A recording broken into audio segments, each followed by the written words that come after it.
We're reading the next chapter of EVERNIGHT. It is the 35th chapter called The Blackbird. Coming to terms with the fact she was a witch was not easy for Lara.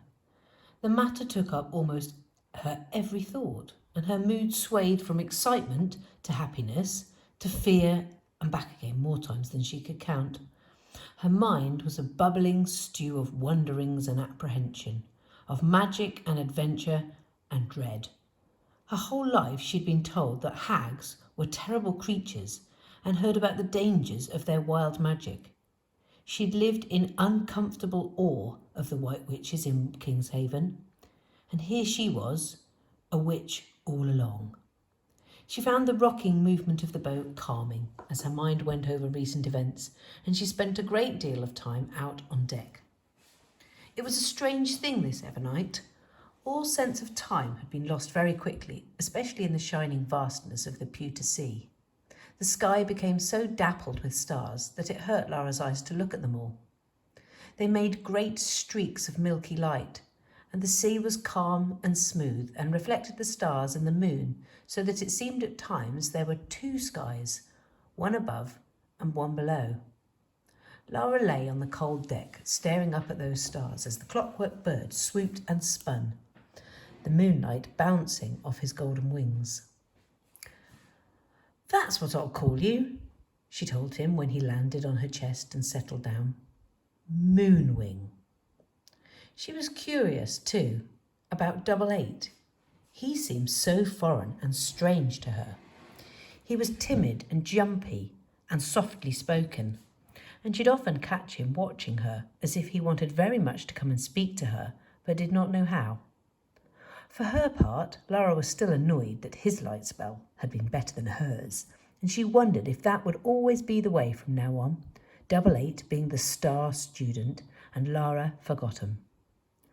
Lara slept in Dragonfly's cargo hold that night on a bed of straw and old sacks. It was warm, and the hum of the engines was comforting. Magnus Whitecrow explained that Westerly Witch was 6 days' sailing from Kingshaven.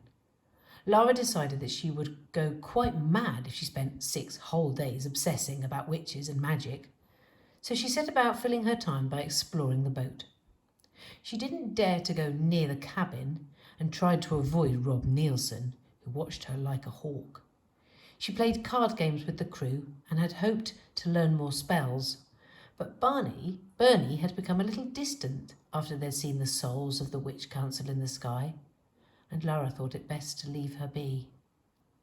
As she stood out on the deck under the dark sky with the breeze on her face and the fresh salt air in her lungs, the feeling that someone was watching her made her quickly turn. Sure enough, there was 88, hanging back by the cabin.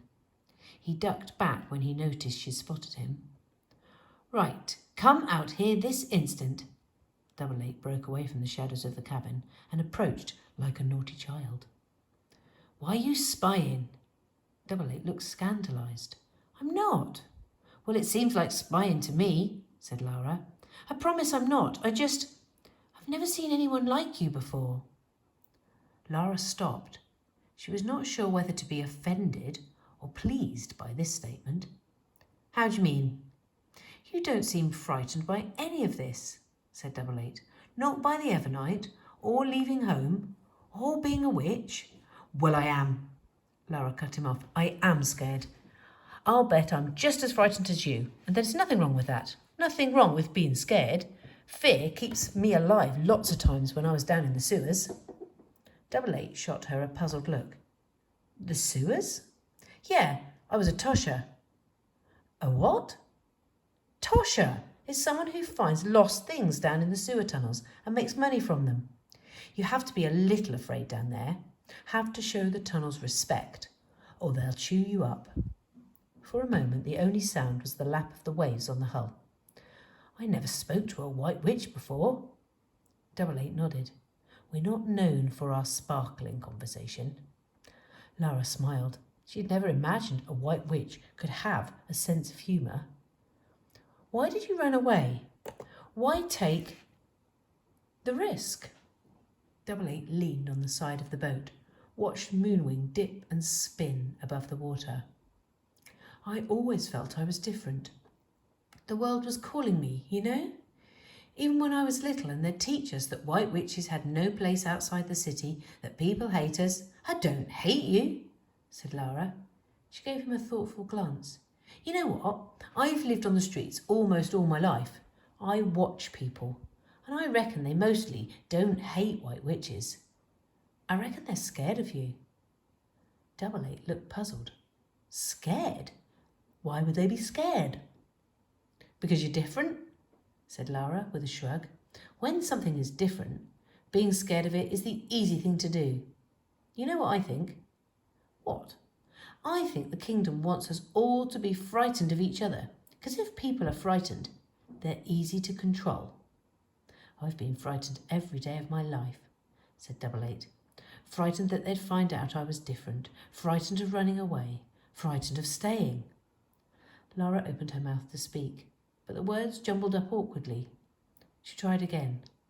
How does it feel to be separated from your soul?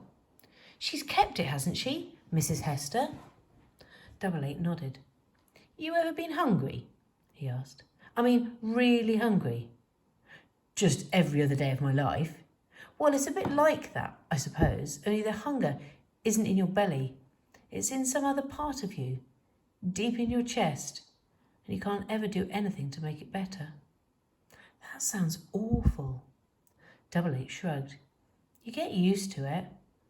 And I'm different, see? Different? Yeah, Mrs. Hester, when I was a baby, she took my soul, but she didn't get all of it. He pressed his hand to his chest and smiled. There's still a bit of me in there. That's what makes me different. That's why I always dreamed of escaping.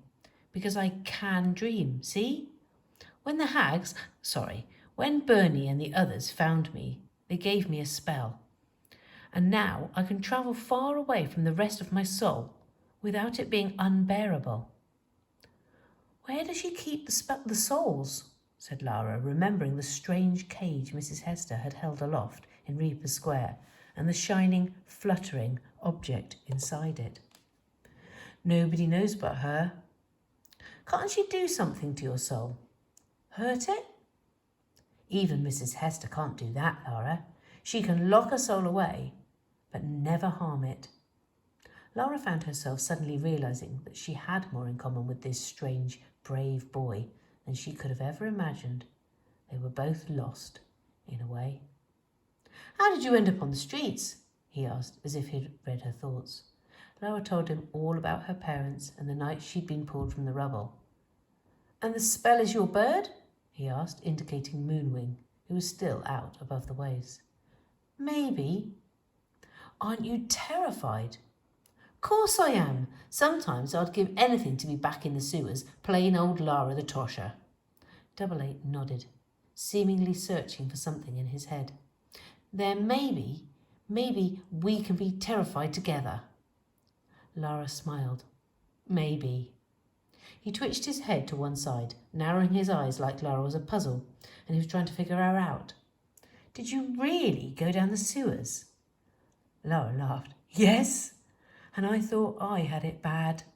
White witch children work as servants and cleaners, but the worst I had to do was scrub the toilets. You were actually knee-deep in... It was then that Moonwing rose and fell with the rolling waves, and Lara spotted a dark shape arrowing down through the air. Moonwing! She watched in horror as the great black bird tore towards Moonwing. She covered her mouth and clung to the side of the boat as the tiny clockwork bird flashed out of the way at the last moment. The dark bird crashed into the sea. There was a moment of calm, Moonwing hovering above the peaks of the waves, and then the creature came bursting through the surface and made a grab for him. He spun away up into the night, and Lara strained to see if the chase unfolded across the sky, catching glimpses of starlight reflecting on Moonwing's golden feathers. He's going to get him. Double Eight was leaning over the side of the boat. Lara had no time to reply, for Moonwing came ripping towards her and scrambled into her pocket. She stood on the deck, her hand hovering protectively over him as the large shape came swooping down. She ducked, fell to the deck, taking Double Eight with her, as a raven the size of an eagle flashed past, and then seemed to vanish in the dark. Lara waited for a while before she climbed back up and scouted around. "I think it's gone," she said, stroking Moonwing, who was trembling in her pocket. But she was wrong.